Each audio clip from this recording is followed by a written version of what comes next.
নমস্কার বন্ধুরা, আজ আমি চলে এসেছি ঘুগনির রেসিপি নিয়ে। প্রথমে আমি আলুগুলোকে ধুয়ে ডুমো ডুমো করে কেটে তুলে রেখেছিলাম। এবার ওই সর্ষের তেলটা গরম করে লাল লাল করে আলুগুলো ভেজে তুলে রাখলাম। ওই তেলের মধ্যেই ফোড়ন হিসাবে আমি জিরে, তেজপাতা এবং অল্প একটু চিনি আর গুঁড়ো গরম মশলা দিয়ে নেড়ে চেড়ে নিলাম। মশলাটা একটু নেড়ে নেওয়ার পর ওর মধ্যে বাটা মশলা আমি অ্যাড করলাম, যেমন আদা, রসুন, পেঁয়াজ, টমেটো আর লঙ্কা সমস্ত মশলাকে একসাথে আমি বেটে নিয়েছিলাম। বেটে নিয়ে হালকা নেড়ে চেড়ে নেওয়ার পর কিছু গুঁড়ো মশলা আমি অ্যাড করেছি, যেমন লঙ্কা, হলুদ, জিরে, নুন এবং চানা মশলা। সমস্ত গুঁড়ো মশলাকে দিয়ে আমি ভালো করে নেড়ে নিয়েছি।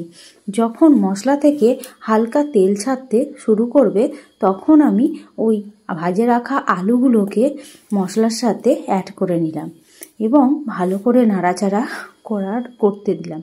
হালকা হাতে মশলাটাকে নেড়ে চেড়ে নেওয়ার পর যখন দেখব সম্পূর্ণ তেল ছেড়ে মশলাটা কষে গেছে, তখন আমি ওই মশলার মধ্যেই সেদ্ধ করা মটরগুলো দিয়ে দিলাম। মটরটাকে আমি দুভাগে ভাগ করে নিয়েছিলাম ঢালার সুবিধার্থে, যাতে মশলাটা কোনো রকমভাবে অসুবিধা না হয় এবং ঢালতে গিয়ে জলটা এদিক ওদিক না পড়ে। এবার আমি একটা সিটি দিয়ে নিলেই তৈরি আমাদের ঘুগনি। এবার বলো তোমরা কেমন হয়েছে।